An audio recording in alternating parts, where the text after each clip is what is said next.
Assalamualaikum. Good morning, everybody. Welcome to Geo Pakistan with Huma and Abdullah. We are really enjoying our new space here. Indeed, we get to, get up and talk and move around a little bit. So ये get up and talk वाला वैसे ही बहाना था, इन्हें अपने पूरे कपड़े दिखाने का मौका मिलता है। तो क्या इसमें हटचो जरा, इसमें क्या बुराई है? अगर मैं दिखा भी दूं, they are very nice.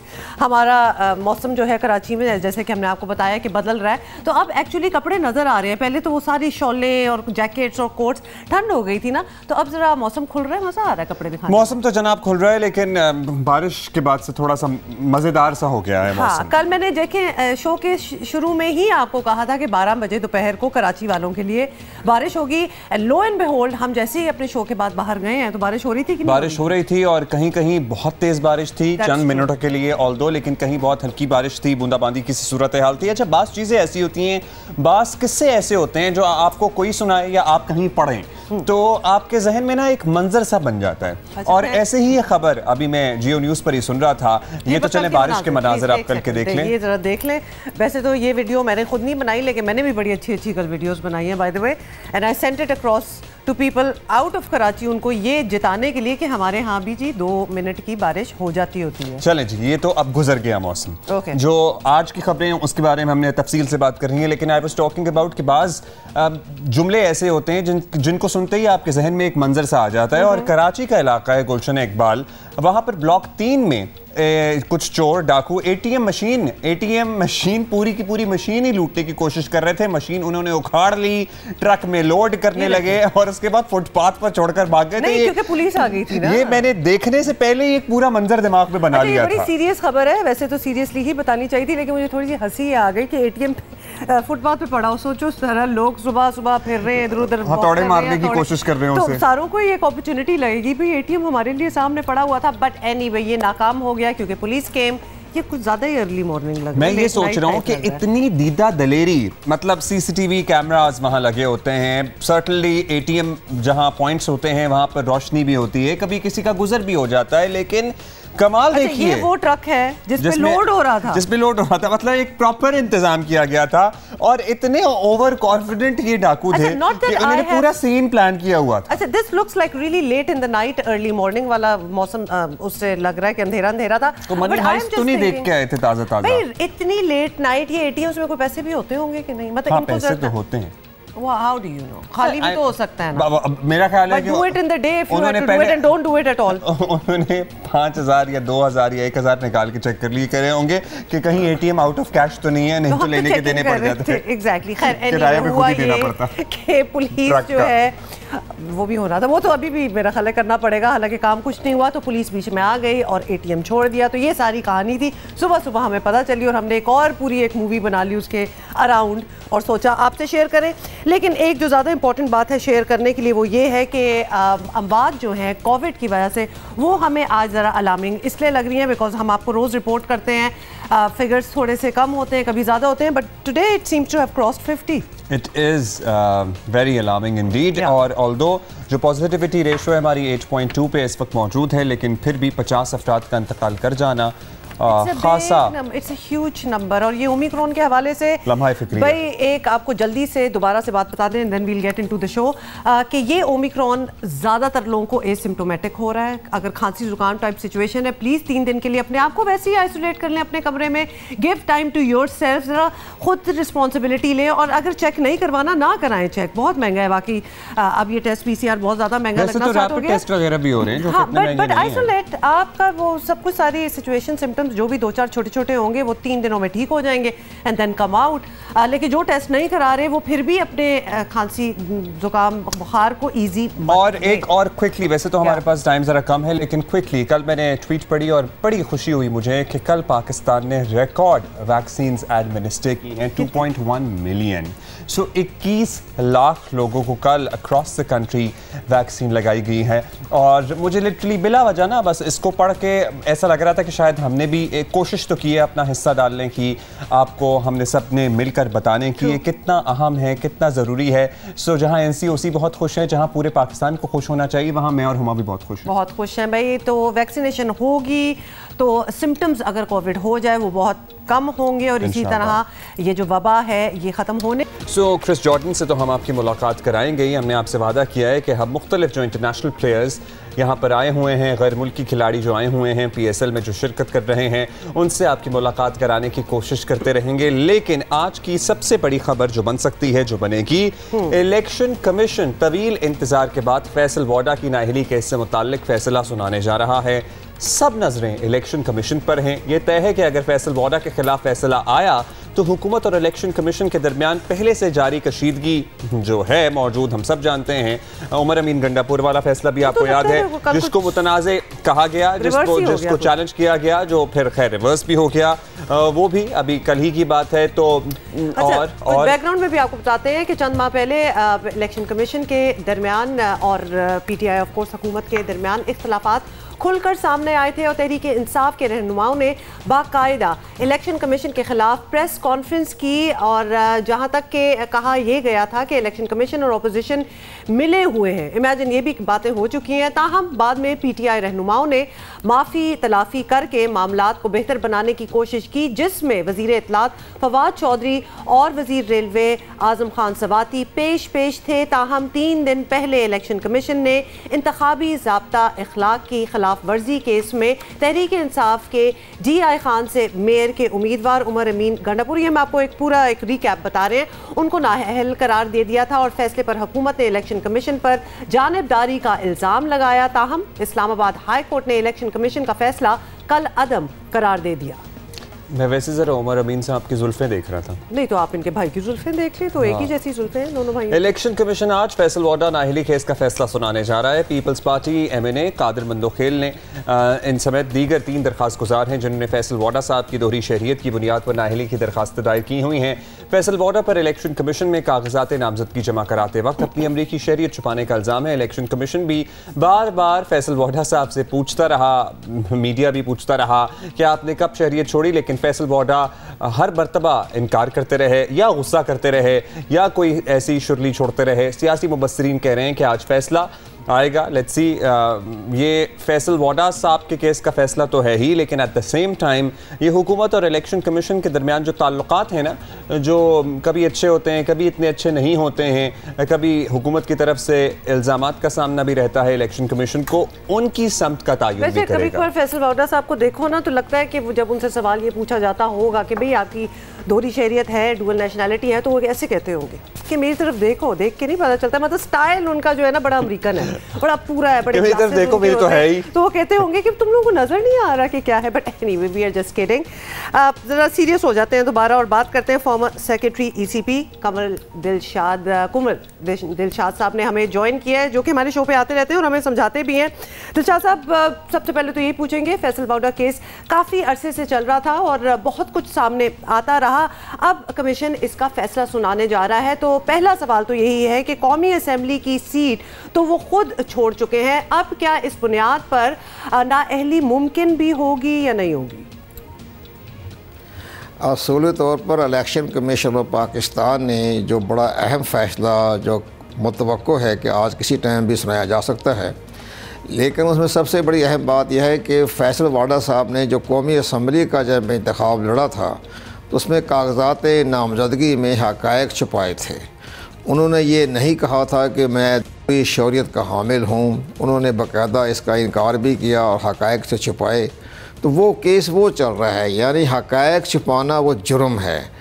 Election commission Pakistan के कवानीन के मुताबिक, पाकिस्तान की कॉन्स्टिट्यूशन के मुताबिक हक़ाइक़ छुपाना जो है उस पर वो बहुत अहम कौमी जुर्म में आता है और वो करप्ट प्रैक्टिस के ज़ुमरे में इसको शामिल किया जाता है। तो इलेक्शन कमीशन पाकिस्तान ने उनको हक़ाइक़ छुपाने के जुर्म में इसी तरह का फ़ैसला करना होगा जैसे कि नवाज़ शरीफ साहब ने अपने कागजात नामजदगी में अपने अकामे का ज़िक्र नहीं किया था, जिसकी बना पर वो नाहिल हो गए थे। तो अभी अब ठीक है कि उन्होंने फैसल वाडा साहब ने कौमी असम्बली की नशिस्त छोड़ दी है और वो सेनेटर बन गए हैं, लेकिन जो पुराने कागजात के हवाले से, पुराने केस के हवाले से जब ये मामला सामने आएगा तो वो कौमी असम्बली की नशिस्त तो वह छोड़ चुके हैं, लेकिन वो चूँकि उन्होंने हक़ाइक़ छुपाए हैं तो हक़ाइक़ छुपाने के जुर्म में इलेक्शन कमीशन पाकिस्तान उनको अपने आइन के आर्टिकल जो है हमारा 232 भी आता है और तमाम मामलात को देखते हुए उसके बारे में अपना फ़ैसला कर देंगे। और सबसे बड़ा अहम फ़ैसला जो इलेक्शन कमीशन ऑफ पाकिस्तान ने करना है वो आइन के आर्टिकल 218 के तहत करना है, और 218 में ये लिखा हुआ है कि वो करप्ट प्रैक्टिस को रोकना थामना वो इलेक्शन कमीशन की जिम्मेदारी है। तो जो भी फैसला आएगा वो आइन के आर्टिकल 218 के तहत आएगा। छुपाने की बात आप कर रहे हैं तो डेफिनेटली मिसलीड करना ही इसको बिल्कुल सर्टनली इसको उसी से वही ये एग्जैक्ट मामला है। अब बताइएगा कुंवर साहब, फैसल वाडा केस के दौरान हुकूमती वज़रा का बाय द वे ये मौक़िफ़ भी सामने आता रहा है। हमने कहा आप मौजूद हैं तो आपसे भी राय जान लें कि दोहरी शहरियत वालों को तो इलेक्शन ना लड़ने देने के कवानीन भी ठीक नहीं हैं, वो ये भी मंतक बीच में लाते रहे हैं, इसे बदल देना चाहिए। आपकी राय क्या है bye the way? Election commission of Pakistan हो या पार्लियामेंट हो, वो जो हमारा आइन का आर्टिकल 62 है जिसमें कि कौमी असम्बली, सूबाई असम्बली और सेनेट के इलेक्शन लड़ने की क्वालिफ़िकेशन है, तो उसमें ये लिखा हुआ है कि पाकिस्तान का शहरी हो। अब आपने अगर पाकिस्तान का शहरी होना लाजमी है, मैंडेटरी है, उसमें ड्यूल नेशनलिटी के जो है या पाकिस्तान के जो गैर मुल्की लोग हैं वो पाकिस्तान के इंतखाब में हिस्सा नहीं ले सकते आर्टिकल 62 के तहत, तो इसकी अगर तब्दील करना चाहते हैं तो ये हमारी पार्लियामेंट जो है वो 2/3 मेजॉरिटी के तहत वो उसको तब्दील कर सकती है। लेकिन हमारे यहाँ ये 73 का कॉन्स्टिट्यूशन है, और 73 का जो कॉन्स्टिट्यूशन का ये बड़ा अहम आर्टिकल है। अगर इसको तब्दील करना चाहें तो 2/3 मेजॉरिटी के तहत हमारी पार्लियामेंट इसको तब्दील कर सकती है और ये इसको मराद भी दे सकती है, और ये इनके पास इख्तियारात हैं, ये पार्लियामेंट के इख्तियारात हैं, ये किसी आम शहरी को नहीं है, ना इलेक्शन कमीशन पाकिस्तान को है। ये पार्लियामेंट चाहे तो आर्टिकल 62 में ये तब्दील कर सकती है। चलिए, आपने अपना ओपिनियन दिया। कमर साहब, अब ऑब्वियसली जिस फैसले की हम बात कर रहे हैं ये सियासी असरात तो इसके हम देख ही लेंगे, लेकिन आजकल मुख्तलिफ मामलात पर हमने देखा है तहरीक इंसाफ इलेक्शन कमीशन से ज़्यादा खुश नज़र नहीं आती। तो गंडापुर बरादरान वाला फैसला भी उन्हें यकतरफा महसूस हुआ, बड़ा वोकली उन्होंने ये कहा भी। तो हुकूमत और कमीशन के ताल्लुकात अगर अच्छे ना हो तो इसका असर क्या पड़ सकता है पूरे जमहूरी और ख़ास तौर पर इंतखाबी अमल पर? हुकूमत के जो कानूनी और आइनी माहिरीन हैं वो कानून को नहीं देखते, कॉन्स्टिट्यूशन को नहीं देखते, और इलेक्शन कमीशन ऑफ पाकिस्तान के इख्तियारात को भी उनको मद्देनज़र नहीं रखते। हुकूमत को तो इलेक्शन कमीशन ऑफ पाकिस्तान की सपोर्ट करनी चाहिए। हुकूमत जो है वो आइन और कानून का मुहाफ़िज़ है, तहफ़्फ़ुज़ करती है, कस्टोडियन है, इदारे उनके मतहत हैं। लेकिन इलेक्शन कमीशन ऑफ पाकिस्तान हो, इस तरह इदारे हों तो वो उनको आइनी इदारे हैं, तो इनके बारे में नाराज़गी का जो आंसर पाया जाता है वो फ़ैसला दुरुस्त नहीं है। और इलेक्शन कमीशन पाकिस्तान ने आइन और कानून के मुताबिक फ़ैसला करना है, और हुकूमत की नाराज़गी से इलेक्शन कमीशन जो है वो उसकी कानूनी रास्ते में कोई रुकावट पैदा नहीं कर सकती। उन्होंने आइन और कानून के मुताबिक ही फ़ैसले करने हैं। Thank you so much, thank you Qamar Dilshad साहब। अब let's wait for a few more minutes on probably hours election commission Faisal Vawda साहब से मुताल्लिक क्या फैसला देता है। हो सकता है हमारे शो के दौरान ये फैसला आ भी जाए, हम इस पे बात भी करेंगे। आर्टिकल आइन का आर्टिकल 232 218 देखिए, एक तो शहरियत छुपाने वाला दोहरी शहरियत वाला मामला है कि जो भी डुअल नेशनल होगा वो नहीं हमारी इंतखाबी अमल में हिस्सा ले सकता, नहीं इंतखाब लड़ सकता। लेकिन एट द सेम टाइम यहाँ पर एक और मामले की तरफ निशानदही की है कुंवर दिलशाद साहब ने, जो है हकायक छुपाने वाला मामला, जो कि करप्ट प्रैक्टिसेस के ज़ुमरे में आता है। और ये सारी बात भी अहम है। As a leader how do you trust somebody जो जिसने ऐसा किया हो, बिकॉज ऑब्वियसली डुअल नेशनल तो वो हैं, और उसको छुपा के आप अपने लिए वोट लें और आप आ जाएं ऑब्वियसली जिस तरह नेशनल असेंबली में, और बेशक आप उनकी वो सीट हो या ना हो, but what hope do you have for the future? क्योंकि आपको एटलीस्ट एक जहन तो पता चल जाता है ना कि कोई ये करके यहाँ पहुंचा है, माना कि अब वो उस जगह नहीं है, he is not required to be, लेकिन he has done it in the past, और फिर छुपाते भी रहे। ये राय कि जनाब डुअल नेशनल्स को इजाजत होनी चाहिए। देखिए, मखसूस नशस्तों का मामला हो या कुछ और तरीके कार के तहत तो इजाजत प्रॉब्ली इस पे बहस की जा सकती है। That is debatable later on, not connected to this debatable otherwise, but otherwise I don't think so, क्योंकि Pakistan Tehreek Insaf and it also made sense, हमेशा इमरान खान साहब यही दावा करते रहे हैं, जो उनकी इंतखाबी जिद्दोजहद रही है कि जनाब जिन लोगों का पाकिस्तान में कोई फ्यूचर एसोसिएटेड नहीं है वो क्या मुल्क की खिदमत करेंगे, जो सॉर्ट ऑफ अंडरस्टैंडेबल भी है भाई कि जिनकी औलादे बाहर, जिनका सब कुछ बाहर, जिनके पास एक और ऑल्टरनेटिव मौजूद है, वो क्या मुल्क में अगर डू एंड डाई की सूरत हाल होगी तो वो किस तरह से अपनी लॉयल्टी साबित करेंगे, जो सॉर्ट ऑफ यू नो आवाम से कनेक्ट भी करती रही है बात। तो उसके बाद उसी जमात पे लोग बैठ कर ये कहें कि जनाब डुअल नेशनल्स को तो होनी चाहिए इजाजत, इंतखाब लड़ने की। आपने रेज किए हैं और कभी हम इस पे भी डिबेट करेंगे with the right people as well.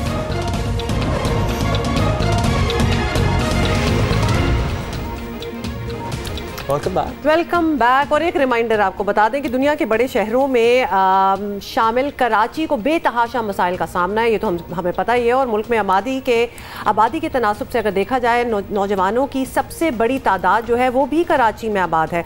2018 के इलेक्शंस में यहाँ के अवाम बिलखुसूस नौजवानों ने तहरीक इंसाफ को वोट दिए, बल्कि मैं तो कहूँगी कि तब्दीली के नारे को वोट दिया। उन्हें उम्मीद थी कि PTI हुकूमत में कराची के साथ शहरियों की किस्मत भी बदल जाएगी। फिर अब 3.5 साल हो गए हैं और कुछ ऐसा हमें नजर नहीं आ रहा।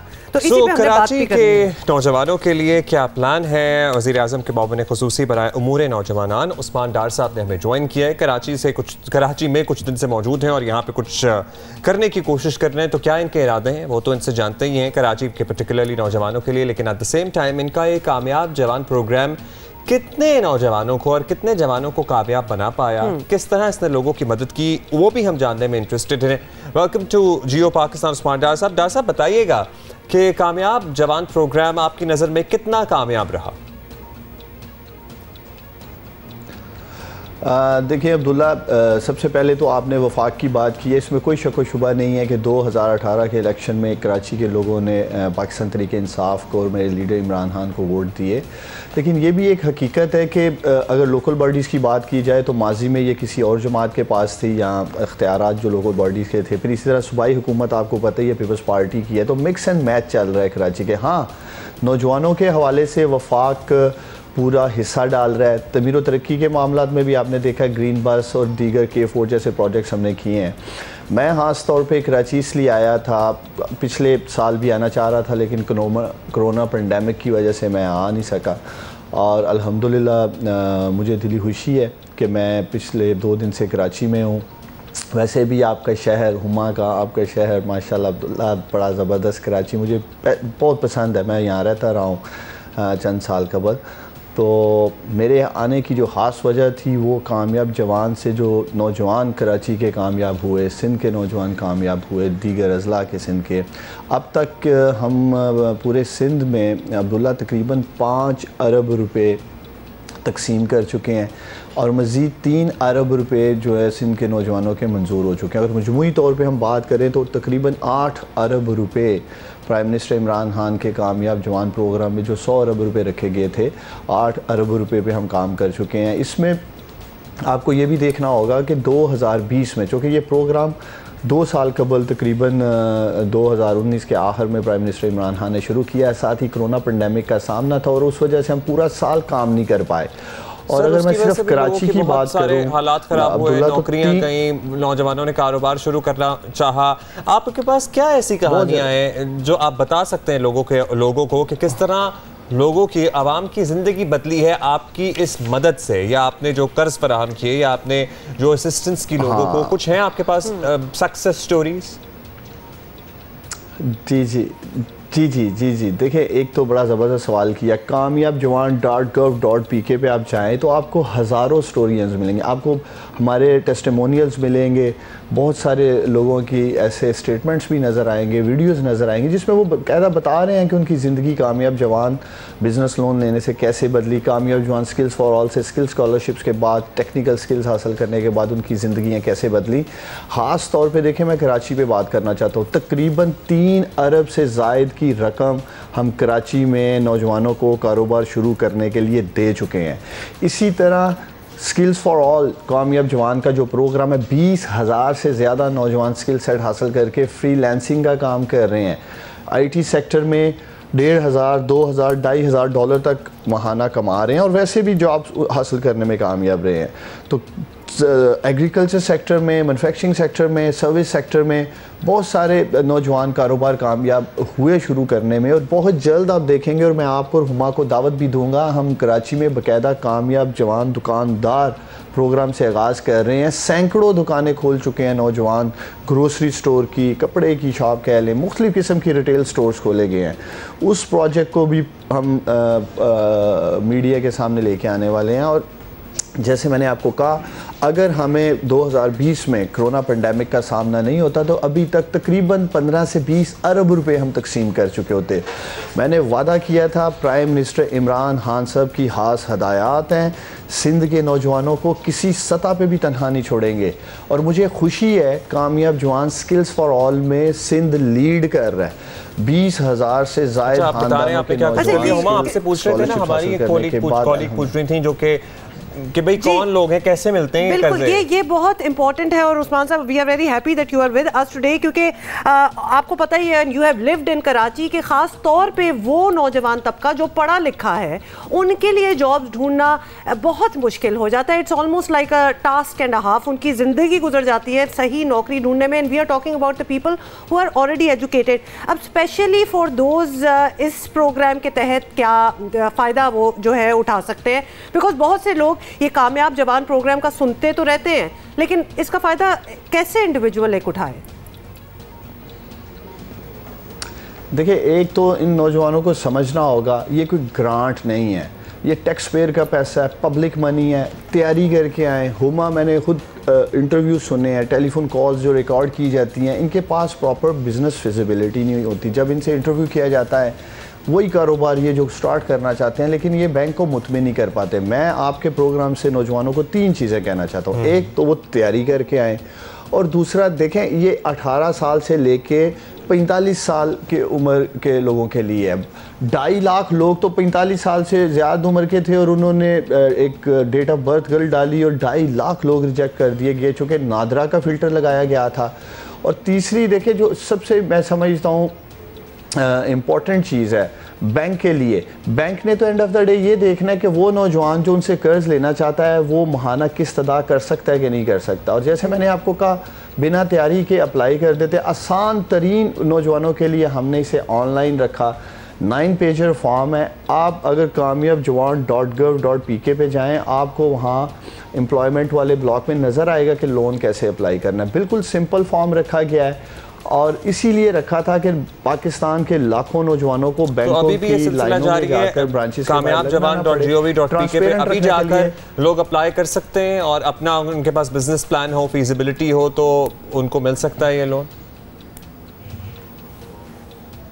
उनको मुतलका बैंक की कॉल आएगी। मैं ख़ास तौर पे कराची आया ही बैंक प्रेसिडेंट से मिलने के लिए। जो हमारी स्कीम में 21 पार्टनर बैंक्स हैं, उनके टॉप 10 बैंक्स के प्रेसिडेंट से मेरी मुलाकातें शुरू हो चुकी हैं। कल मैं HBL के प्रेसिडेंट से मिला था, JS बैंक के प्रेसिडेंट से मिला था। अभी आपके टॉक शो के बाद मैं नेशनल बैंक के प्रेसिडेंट से मिलने जा रहा हूँ। तो मैं उनसे यही बात करने के लिए आया हूँ कि इसको स्पीड अप करें। देखिए, अभी ऐसा जैसे मैंने आपको कहा 1.5 साल तो अभी इसको डिस्बर्स किए हुए, 8 साल का इसका पीरियड है। इतने नॉन परफॉर्मिंग लोन्स अभी नहीं हैं, और मैं ये समझता हूँ चूँकि इसके 3 टियर है। पहला टियर 10 लाख तक कोलेट्रल फ़ी दे रहे हैं, और फिर 10 लाख से 1 करोड़, 1 करोड़ से 2.5 करोड़ रुपया तक हम नौजवानों को दे रहे हैं।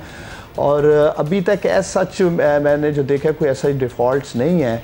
आप और जिस तरह एक स्कोर कार्ड बनाया गया था और ट्रांसपेरेंट तरीके से, कोई पॉलिटिकल इंटरफेरेंस नहीं है, किसी वज़ीर मशीर के रिश्तेदारों को नहीं दिया जा रहा, तो आई रियली होप कि इसमें ऐसा डिफ़ॉल्ट्स नहीं होंगे। और यही वजह है कि डॉक्टर साहब, good luck for your plans for Karachi. Please come to our studio. हम जरा डिटेल्ड गुफ्तगू आपके साथ करना चाहेंगे। बहुत बहुत शुक्रिया। तो लिहाजा अच्छा, हम इसके बारे में हम मजीद बात करते हैं। अभी ब्रेक ले रहे हैं।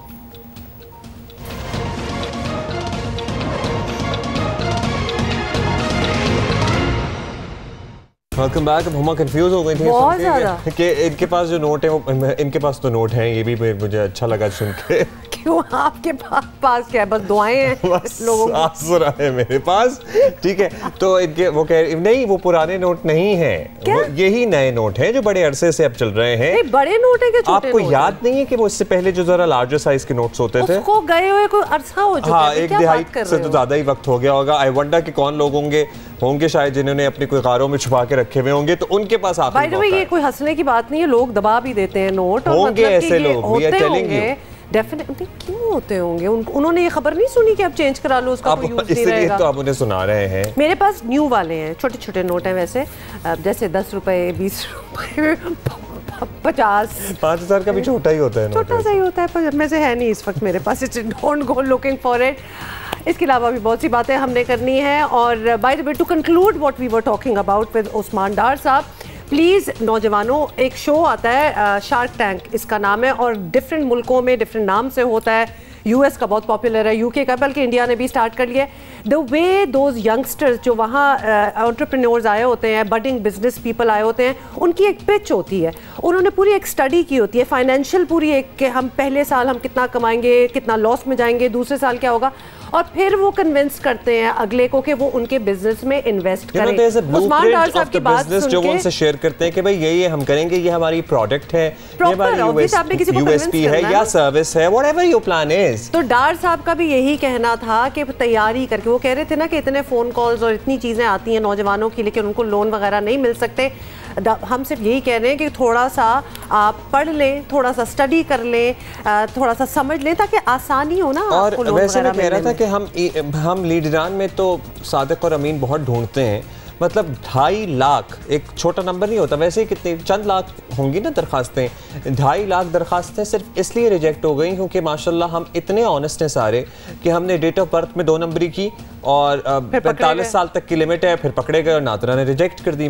18 से 35, 18 to 35 मतलब ग्रुप है। डोंट लाई अबाउट इट, और प्लीज़ मतलब आपके ID कार्ड से तो सब कुछ पता चल ही जाएगा।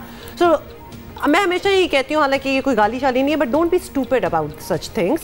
अगला भी समझदार बैठा हुआ है, ऑनेस्टली करें, पैसा पड़ा है वहाँ आप ही के लिए, मतलब नौजवानों के लिए है कि नहीं, मुझे पता है क्या, I am not talking about that, मुझे तो है कि हम कितने ऑनेस्ट हैं। वैसे हम अपने लीडरान से तवक्को करें कि वो बड़े ऑनेस्ट हों और बिल्कुल करप्ट ना हो, और हमारी माशाल्लाह इतना छोटा सा सैंपल है जिन लोगों ने कामयाब जवान प्रोग्राम के लिए दरखास्तें दी होंगी कि उसमें भी 2.5 लाख लोगों ने 2 नंबरी करने की कोशिश की। That, please. तो by the way, ये लोन है, ये याद रखें। तो ये पैसा लें, अपना बिजनेस जमाएं, बनाएं अच्छी तरह, दिल लगा के, और फिर पैसा वापस करें। तो हम उस लेवल से होगा, अगर हम इतनी सी चीज में सच नहीं बोल सकते, हम उस लेवल से कितना दूर हैं जहां दुनिया में अब आपको पता है कैश काउंटर्स खत्म होते जा रहे हैं।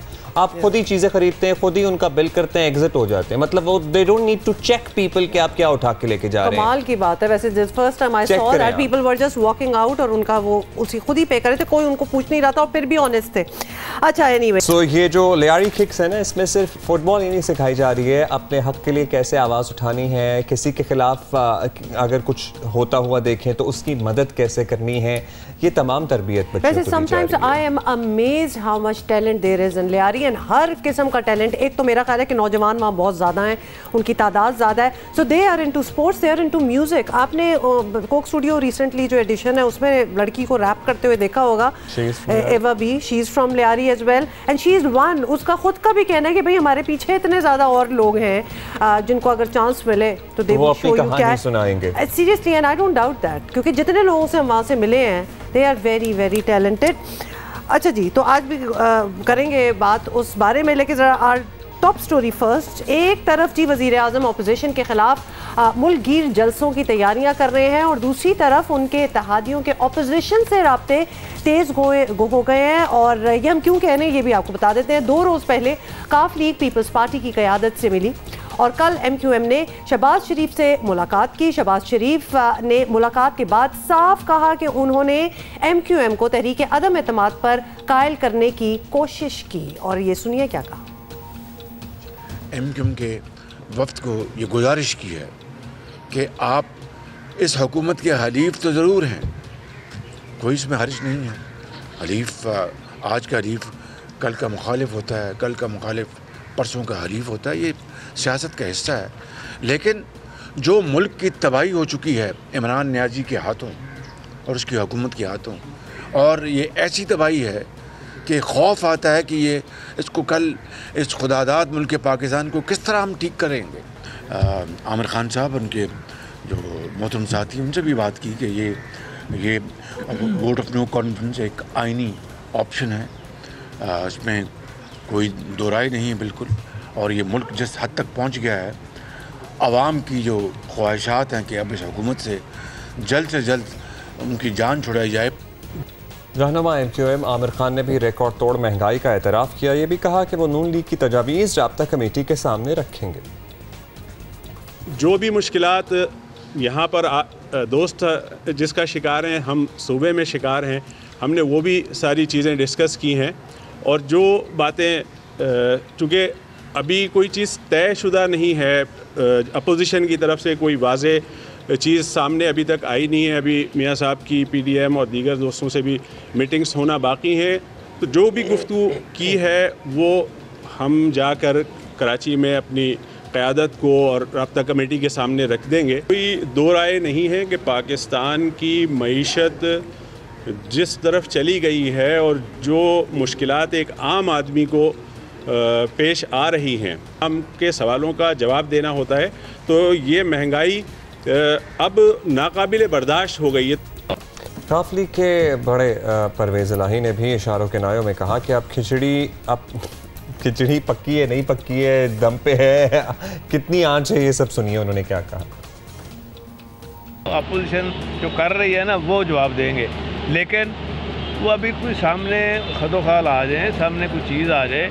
अभी तो बर्ची खाने में सामान इकट्ठा हो रहा है, जब तक कोई अमली शक्ल सामने नहीं आती अभी तो सारी बातें। साथ ही आपको ये भी बता दें कि जुमेरात को काफ लीग की क़यादत से शहबाज शरीफ की मुलाकात भी तय है और हुकूमत को तो एतमाद है अपोजिशन कुछ भी कर ले, इत्तेहादी कहीं नहीं जाने वाले। तो अगर आप गिनना शुरू करेंगे तो हर बिल से पहले इस तरह की बातें जो हैं वो वहाँ यहाँ पे हुई हैं। इसी तरीके से जब भी आपने देखा है कि इस तरह की बातें होती हैं तो यही लगता है कि ये हो गया वो हो गया। देखिए, इस अपोजिशन में ये दमखम नहीं है कि वो इमरान खान को हटा सके। उसकी वजह ये है कि ये तो सेनेट में जहाँ पे इनकी एक मुकम्मल बर्तरी है वहाँ पर भी अपनी बर्तरी साबित करने में अब तक नाकाम है। जो फेडरल कैबिनेट है तमाम इदारों ने उसके साथ खड़ा होना होता है और यही पाकिस्तान का आइन है। वैसे बात इतनी कोई गलत भी नहीं है, यही होता आया है और ऐसा लग रहा है कि हुकूमती इत्तेहादी अब तक की जो तज्जिया और तबसरा और तजर्बा है वो यही है कि कहीं नहीं जाएंगे, बस ये ऐसी ही मुलाकातें हैं। खैर, हुकूमती इत्तेहादी पहले ढके छुपे अल्फाज में हुकूमत पर शिकायतें करते थे, ये भी सच है। आप खुलेआम ज़रा शिकवे कर रहे हैं। लाहौर में एक बार फिर जोड़ तोड़ की सियासत का सिलसिला चला हुआ है और आने वाले दिन मुल्क की सियासत के लिए लेट्स सी कि कितने अहम साबित होते हैं और कितनी चेंजेस लेकर आते हैं। तो तमाम चीजें हम हमारे साथ एक और इत्तेहादी हैं जनाब, ये तो। जी, इनसे बात करते हैं। PMLQ के लीडर हैं कामिल साहब, आपसे हम यही पूछना चाहेंगे सबसे पहले तो मुस्लिम लीग काफ की क़यादत कुछ दिनों से काफ़ी मुतहर्रिक हमें नज़र आ रही है। पीपल्स पार्टी वालों से मिले, MQM का वफ्द आया, मुस्लिम लीग नून की लीडरशिप से मुलाकात की भी खबरें हैं। तो आप लोग दूसरों से राब्ता कर रहे हैं या फिर वो लोग आपसे राब्ता कर रहे हैं? पहले तो ये मेरा ख्याल है क्लैरिटी हो जाए। देखें, हमारी जमात पाकिस्तान मुस्लिम लीग की क़यादत कि हमेशा उसका वतीरा ये है कि वो राब्तों की सियासत करते हैं। दूसरी पार्टियों के साथ मिलने में कोई बुराई नहीं समझते, ममानत नहीं समझते, बल्कि इंटरेक्शन को ही पॉलिटिक्स का अहम जुज़ समझते हैं। और ये राब्ते जो हैं वो हमारी अज़ीज़ में लिखे हुए हैं और हम राब्तों की सियासत करते हैं और करते चले जा रहे हैं और ये राब्ते भी जो हैं उसी तसलसल। अच्छा कामिल साहब, कितनी खूबसूरती से आप भी और बाकी भी हमारे पॉलिटिशियंस हैं, वैसे तो शक्ल नहीं देखते एक दूसरे की जब अच्छे दिन ना गुजर रहे हो और फिर जब मिलना हो तो फिर ये कहा जाता है कि this is what politics is all about. नहीं, काफ लीग जो है वो हमेशा ऑल्दो काफ लीग वैसे राब्तों की सियासत करती है, इसमें कोई शक नहीं है। आगा साहब, ऑपोजिशन ये तय कर चुकी है, आई एम श्योर आपके इल्म में है कि इन हाउस तब्दीली या तहरीक अदम एतमाद वगैरह के ऑप्शंस अब आजमाए जा सकते हैं। अब हुकूमत को पूरा एतमाद है कि कुछ भी हो जाए, हालात जैसे भी हों, आप जैसे इत्तेहादी जो बड़े डटे हुए हैं इनके साथ बातें करने के अलावा चंद ये छोड़कर नहीं जाएंगे। तहरीक इंसाफ के साथ वाकई इतना अटूट रिश्ता है आपका कि जो भी है साथ ही जिएंगे साथ ही मरेंगे वाले हालात हैं आपके? देखें, उनकी तवक्कुआत जो हैं वो अपने इत्तेहादियों से सिर्फ़ और सिर्फ हमारी जमात की क़यादत के रवैये की वजह से है, क्योंकि हमने हमेशा दुरुस्त रास्ते पे चलाने की कोशिश की है। हम इत्तेहादी ज़रूर हैं लेकिन हमने अपनी ज़बान बंदी नहीं की हुई और हमारे जो बुनियादी हमारा एग्रीमेंट था उसके अंदर भी कुछ चीज़ें बड़ी वाज़ेह थीं। वो ये थी कि अपना हर मामले के अंदर हर इशू के ऊपर आपस में बाहम मशवरा होगा, एक दूसरे के साथ मशावरत के साथ पॉलिसीज़ बनाई जाएंगी और पॉलिसीज़ जब बनेगी तो उसके अंदर हमारी जमात की और इत्तेहादियों की इनपुट शामिल होगी। जहाँ जहाँ भी हमें कमी महसूस होती है हम एहतजाज भी करते हैं, हम ववेला भी करते हैं, हम शिकायत भी करते हैं और कोशिश करते हैं कि हुकूमत जो है वो पॉलिसियाँ दुरुस्त बनाए, अवाम की फलाह की पॉलिसियाँ बनाए, अवाम के फ़ायदे की पॉलिसियाँ बनाए, महंगाई का खात्मा हो, बेरोज़गारी का खात्मा हो, बैड गवर्नेंस का खात्मा हो और करप्शन का खात्मा हो, लॉ एंड ऑर्डर जो है वो दुरुस्त हो। ये सारे वो मामलात हैं जिसके ऊपर हम जब भी देखते हैं कि हुकूमत कोई कमी कर रही है तो हम उस दुरुस्त करने की कोशिश करते हैं। अच्छा, ये भी कामिल साहब आपसे पूछ लें कि ये मुस्लिम लीग काफ वाले जो हैं वो बखूबी जानते हैं कि आपका सियासी मुफाहमत, राब्तों, बातचीत पर जितना भी यकीन हो, तहरीक इंसाफ ये सब बिल्कुल नहीं मानती। तो अगर ऐसा हुआ कि हुकूमती जमात मुलाकातों पर नाराज़ हो गई तो आपसे वजाहत भी अगर उन्होंने मांग ली तो क्या करेंगे, क्या कहेंगे? हम उनके मतहत नहीं हैं, हम इंडिपेंडेंट जमात हैं और हम वो जमात हैं जिसने 2/3 मेजॉरिटी से चारों सूबों के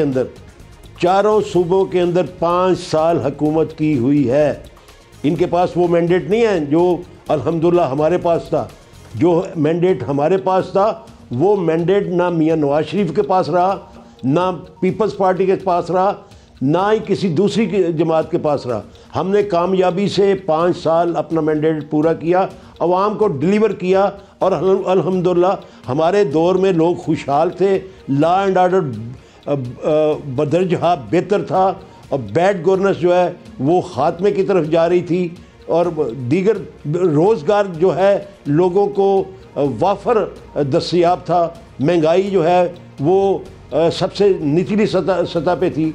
अल्हम्दुलिल्लाह हमने डिलीवर किया हुआ है, इसलिए हमें इस बात की परवाह नहीं है कि कोई नाराज़ होता है या राज़ी होता है। हम अपने रवैये के मुताबिक चलते हैं। हमने हमेशा दूसरी जमातों के साथ मुलाकातें भी की हैं, राब्ते भी किए हैं और हमारे राब्तों से बड़े फ़ायदे हुए हैं। हुकूमत के को भी बहुत फ़ायदे हुए हैं। यानी सेनेट के इलेक्शन के अंदर आप देखें कि पंजाब के अंदर बिला मुकाबला जो है वो इंतखाब करवा के एक तारीख़ रकम की चौधरी परवेज़ इलाही ने और चौधरी शुजात साहब ने, और मैं समझता हूँ कि उससे पीटीआई को जितना फ़ायदा हुआ और अगर इलेक्शन होता तो पीटीआई को चंद सीटें भी मुयस्सर ना आती। अच्छा, बहुत शुक्रिया आपका आगा साहब, आपने क्लियर कर दिया, आपने बावर करा दिया कि अगर इलेक्शन होता पंजाब में सेनेट का तो चंद सीटें ना मिलती हैं। आपने बिला मुकाबला ये सीटें दिलवाकर बड़ी कामयाबी दिलाई है हुकूमत को। ये तो हुआ, लेकिन एट द सेम टाइम मैं ज़रा कुछ देर के लिए वहाँ कंफ्यूज हो गया था कि कामिल अली आगा साहब कौन से अपने 2/3 मेजॉरिटी वाले दौरे हुकूमत की बात कर रहे थे। मुझे याद है वो जनरल मुशर्रफ जब बरसर इक़्तिदार थे तब की ही बात कर रहे थे, वाले दौर की बात कर रहे थे। ये भी थे उस पिक्चर में, मुझे निकल जाता है असल में ज़हन से। ब्यूरो चीफ जियो न्यूज़ लाहौर रईस अंसारी साहब हमारे साथ हैं, उनसे भी समझ लेते हैं इस बात को। रईस साहब, अभी कामिल अली आगा साहब की भी बात हो रही है, वो कह रहे हैं कि जितने भी इत्तेहादियों काफ लीग जो है वो इंडिपेंडेंट भी हैं और वो अपने फैसले भी खुद करते हैं और जब कुछ रेप्रिमांड करना हो, कुछ सुनाना हो तो हुकूमत से बात भी कर लेते हैं, कोई ऐसी बात नहीं है। रईस साहब, मुस्लिम लीग नून पीपल्स पार्टी की क़यादत की मुलाकात के बाद से लाहौर में सियासी माहौल जो है वो काफ़ी एक्टिव नज़र आ रहा है। तो हुकूमती इत्तेहादी जमातों की मुलाकातें हो रही हैं, ऑपोजिशन वालों से हो रही हैं, ये सब रूटीन की आपको बातें लग रही हैं या गैर मामूली आपको लगता है कि ये ज़रा कुछ स्पेशल मीटिंग्स हैं? देखिए, सबसे पहली बात तो ये है कि देखें, सबसे पहली बात ये है कि ये कोई मामूली नहीं, ये गैर मामूली ही है। ये आपने सही पूछा, क्योंकि ये जो लावा पक रहा था, जो पिछले साल अक्टूबर में एक अहम फ़ैसला हुआ, उसके बाद आहिस्ता आहिस्ता ये लावा पकना शुरू हो गया। पीडीएम से अलहदगी के बाद पीपल्स पार्टी और नून लीग में एक महाजराई सामने आई, एक दूसरे के ख़िलाफ़ बहुत बयानबाजी भी शुरू हुई। लेकिन जो अक्टूबर में एक जो फ़ैसला हुआ उसके बाद जो ये लावा पकना शुरू हुआ, ये आहिस्ता आहिस्ता आहिस्ता करीब आने शुरू हो गए और अब ये जो दोनों पार्टियाँ हैं ये करीब आ गई हैं। और करीब आने के बाद जो ये हुकूमत के ख़िलाफ़ अदम एतमाद की तहरीक क्या लें, लॉन्ग मार्च क्या लें, जो भी वो स्टेप उठा रहे हैं वो हुकूमत के ख़िलाफ़ ही हैं। उसमें ये तकरीबन ये कह लें कि 90% तक इत्तेफाक कर चुके हैं अब उसमें थोड़े मामला तय होने के उन्होंने आगे चल के करना किस तरह है। लॉन्ग मार्च होगी तो जहाँ तक हमें इत्तलात हैं उसमें नून लीग पंजाब में उनका साथ देगी, उनकी मामनत करेगी पंजाब में। तो इसीलिए ये जो है ना मामला जो हैं वो शुरू हुई, ये मामूली नौयत के नहीं हैं, ये गैर मामूली नौयत के हैं। अच्छा चलेंगे, अपोजिशन की तो बात हो रही है, लेकिन at the same time Muslim League Noon की अगर बात करें तो मुस्लिम लीग नून अब एलानिया तौर पर हुकूमत गिराने के लिए पीपल्स पार्टी के साथ तहरीक अदम-ए-एतमाद पर काम करेगी। लेकिन इस पार्टी का बड़ा इशू ये भी रहा है और अभी भी है कि पार्टी के अंदर भी वाज़ेह तकसीम है, मतलब आपको पता ही है। तो क्या आपके पास खबरें हैं शहबाज शरीफ साहब, मरीम साहिबा सब एक ही पेज पे? देखिए ये बड़ा अजीब सी बात है, जो मुस्लिम लीग नून है ना उसमें सिर्फ एक ही पेज है, वो पेज है नवाज़ शरीफ का। उसी पेज पे सबको इकट्ठे होना होता है, चाहे मरीम हो चाहे शहबाज शरीफ हो। पहले एक वक्त था कि जब नवाज़ शरीफ जो हैं वो गवर्नमेंट को गिराने की बात नहीं करते थे, वो -1 पे नहीं जाना चाहते थे। लेकिन बहरहाल जो पार्टीज़ हैं उसमें बातचीत होती है, कुछ नवाज़ शरीफ को भी माननी पड़ती हैं।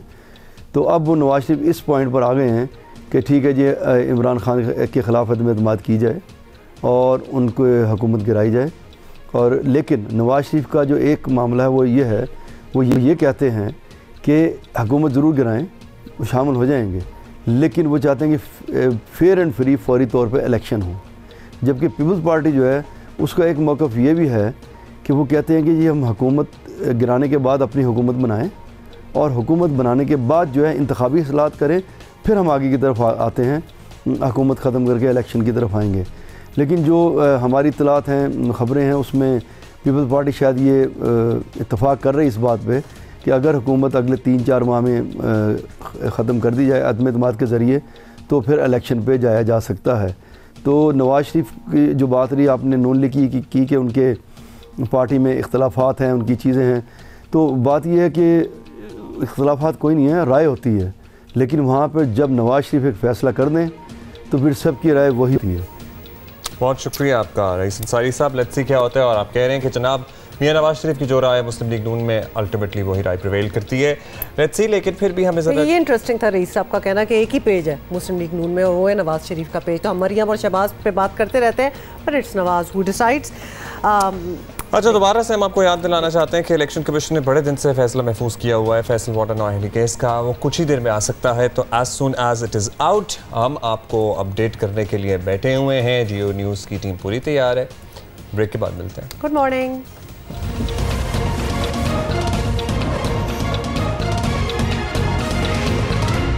वेलकम बैक जनाब। मुल्क में आपको पता ही है प्राइवेट यूनिवर्सिटियाँ जहाँ बहुत ही अच्छी वर्ल्ड क्लास यूनिवर्सिटियाँ हैं, वहाँ एट द सेम टाइम इनमें पढ़ना बहुत महंगा है और एक गरीब आदमी क्या, एक मिडिल क्लास आदमी भी इनमें पढ़ाई हासिल करने का सोच भी नहीं सकता।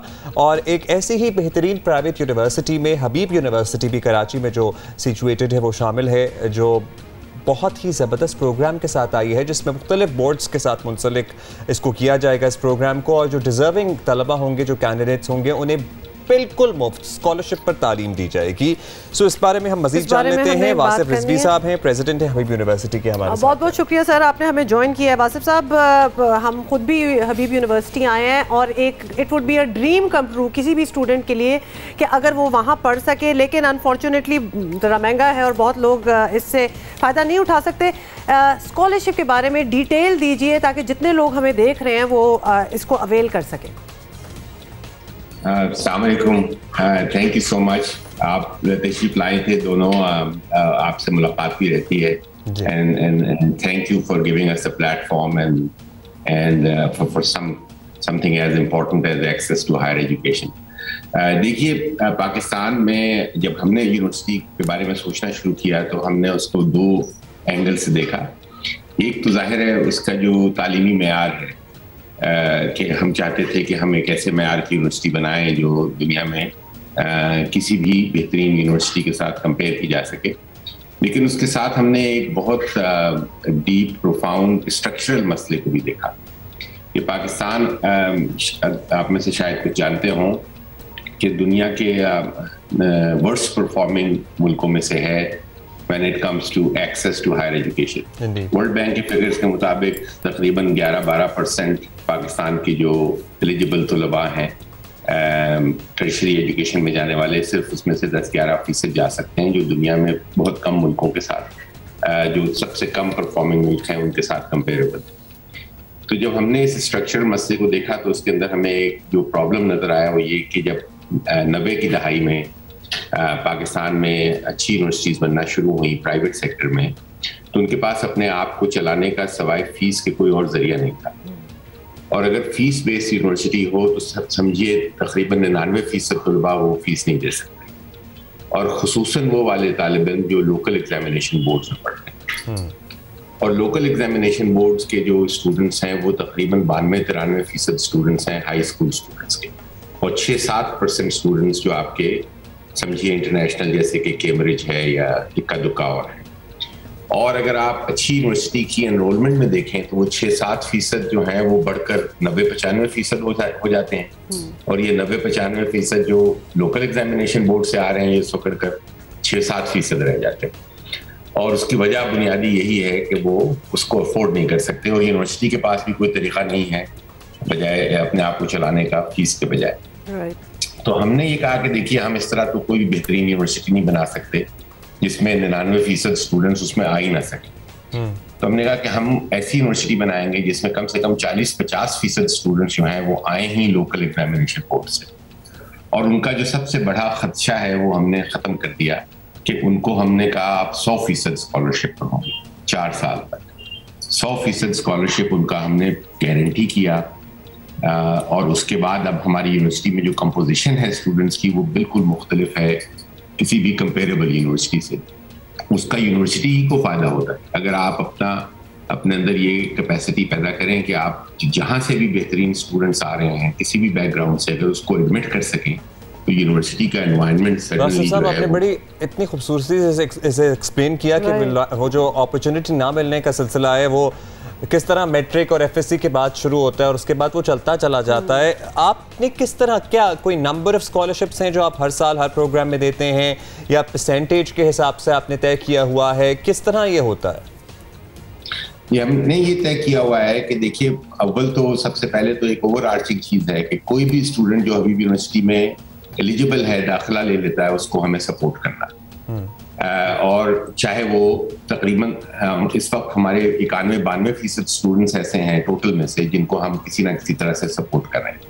लेकिन मसला सिर्फ वहीं पे नहीं ख़त्म हो रहा था, क्योंकि हमारी जिस तरह की यूनिवर्सिटी है अभी पिछले 30-35 साल की झिझक है, तो यहाँ पर लोकल एग्जामिनेशन वाले अप्लाई ही नहीं कर रहे थे। तो हमने कहा कि भाई हम आपके लिए खुसूसी तौर पर 40% क्लास अलहदा कर देते हैं जिसमें सिर्फ आप लोग कम्पीट करेंगे अपने ही तरह के स्टूडेंट से, और जो भी उसमें से एलिजिबल होंगे उनको हम 100% स्कॉलरशिप देंगे। तो 40% हमारी क्लास का तकरीबन 60-65 स्टूडेंट्स बनते हैं। ये आते ही लोकल एग्जामिनेशन बोर्ड से हैं स्पेशली, ताकि और उनको 100% स्कॉलरशिप दिया जाता है। उसके अलावा मेन जो हमारा एडमिशन साइकिल है उसमें से भी आते हैं, लेकिन जो इसके यानी 2 लेवल हुए कि एक तो हमारी ओवरऑल कमिटमेंट है कि कोई भी स्टूडेंट चाहे किसी भी बैकग्राउंड से है अगर अभी यूनिवर्सिटी में दाखिल होता है उसके 4 साल उसको सपोर्ट करना हमारी जिम्मेदारी, और उसमें खुसूसी इंसेंटिव है लोकल एग्जामिनेशन बोर्ड के स्टूडेंट्स के लिए जो बिल्कुल मार्जिनलाइज हो गए थे सो कॉल्ड एलीट यूनिवर्सिटीज से, कि उनको हम वापस दोबारा कैसे, और जो एडमिशन क्राइटेरिया में भी अपने ही जैसों से compete करके बहुत ही बिल्कुल बहुत अच्छा। आप मेरा ख्याल है आपकी बातों से जरा इनकरेज भी होंगे स्टूडेंट्स जो कुछ यूनिवर्सिटीज़ की तरफ तो देखते भी नहीं है, क्योंकि उनको पता होता है कि जी ये हमारा तो इधर कोई चांस ही नहीं बनना। कोई रियल कोई ऐसे एग्जांपल्स दीजिए इस वक्त जो स्टूडेंट्स हैं स्कॉलरशिप पे यूनिवर्सिटी में, कुछ बैकग्राउंड्स अगर आप शेयर कर सकें हमारे व्यूअर्स को ज़रा बेहतर समझ आ जाएगी। Are they out of Karachi, out of Sindh, कितनी दूर से आ रहे हैं, क्या बैकग्राउंड है, थोड़ा सा एग्जांपल दीजिए। देखिए हम में कमी है कि हमारे पास अभी हॉस्टल्स नहीं, लिहाजा हम बहुत ज़्यादा स्टूडेंट्स कराची के बाहर से नहीं ला पाते। तकरीबन 8-10% स्टूडेंट्स हैं जो खुद से कोशिश करके आ जाते हैं, नॉर्दर्न एरिया से आ जाते हैं, पंजाब से भी आ जाते हैं और खुसूसन नॉर्दर्न सिंध से। लेकिन हमारे पास जो एक तरीका है देखने का कि हमारे तकरीबन 50% स्टूडेंट्स ऐसे हैं जिनकी टोटल फैमिली इनकम जो है वो 60,000 रुपये से कम है, और जो सब समझिए लोअर मिडिल क्लास के ज़िम्मे में आती है, कि उनकी टोटल फैमिली इनकम जो है वो इतनी कम है कि वो तो हमारी या किसी भी फीस देने का सोच भी नहीं सकते। और ये तकरीबन 50-60% स्टूडेंट्स हैं।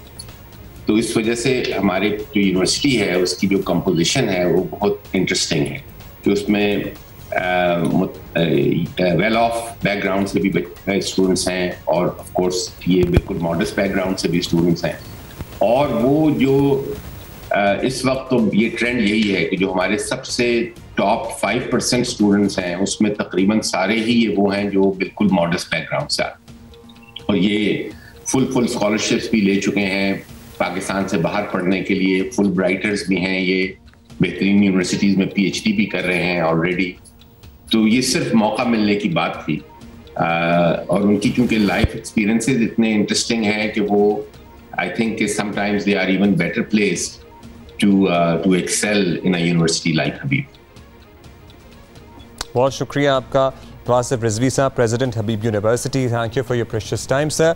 और it was a great opportunity for all of those out there जो कि सेगमेंट देख रहे थे, सुन रहे थे कि बिल्कुल भी आप अपने आप को लेफ्ट आउट फील ना करें, क्योंकि एडमिशन क्राइटेरिया में भी लोग हिचकिचाते हैं कि जनाब हमने तो A levels नहीं किया हुआ, कर लेते हैं कि ये यूनिवर्सिटी तो हमें बिल्कुल ही कंसिडर नहीं करेगी क्योंकि हमारा तो यहाँ चांस ही नहीं बनेगा।